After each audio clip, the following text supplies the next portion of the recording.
Mitsubishi used to be a major force in the global car market. The Pajero, the Eclipse, the Lancer Evolution, these names carried weight.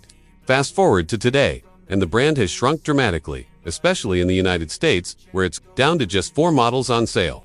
But Mitsubishi isn't giving up. In fact, it's hustling to rebuild its lineup, even if that means leaning on partners and taking shortcuts. In Europe, the strategy is clear. Badge engineering. The Mitsubishi Colt. Under the skin, it's just a Renault Clio. The new ASPN, that's essentially a Renault Captur, and the upcoming Grandis.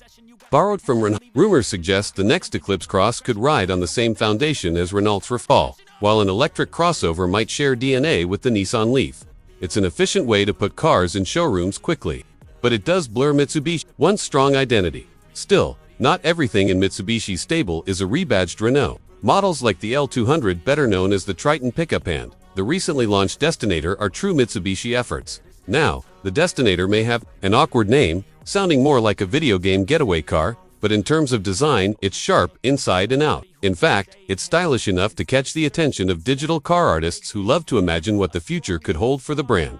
One such creator, known online as Theodol, decided to take inspiration from the Destinator and pair it with another SUV heavyweight, the Nissan Patrol, also sold in the US as the Armada. The result? A digital rendering of an all-new Mitsubishi Montero, also known globally as the Pajero or Shogun. It's not an official design by any means, but it does raise an interesting question. Could Mitsubishi actually bring back its legendary SUV? Here's why the idea makes sense. Recently, spy shots of a mysterious full-size SUV prototype hit the rumor mill. Many observers immediately linked it to Nissan's Armada, and given Mitsubishi's alliance with Nissan, speculation grew. If the Armada and Infiniti QX80 can share a platform, why couldn't Mitsubishi jump in and create its own rugged contender?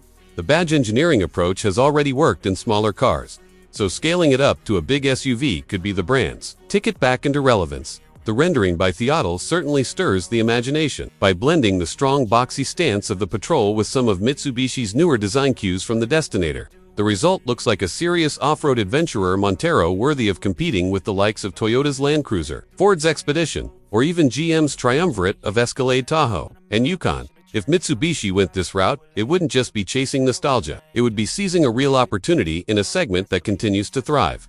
From a business perspective, the move would also make sense. Nissan and Mitsubishi, along with Renault, are part of a global alliance designed to share resources. The Armada and QX80 are already proven platforms, so repurposing them into a new Montero would spread development costs across 3 brands instead of 1. That kind of collaboration could give Mitsubishi a fighting chance against SUV giants.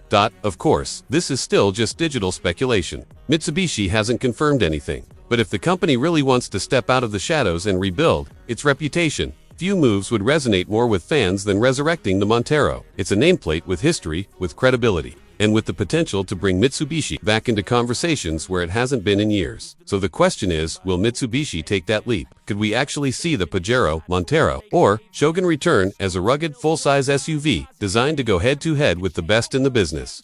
For now, all we have is imagination in one very convincing rendering. But one thing's for sure, if Mitsubishi is serious about making a comeback, this could be exactly the kind of bold step it needs.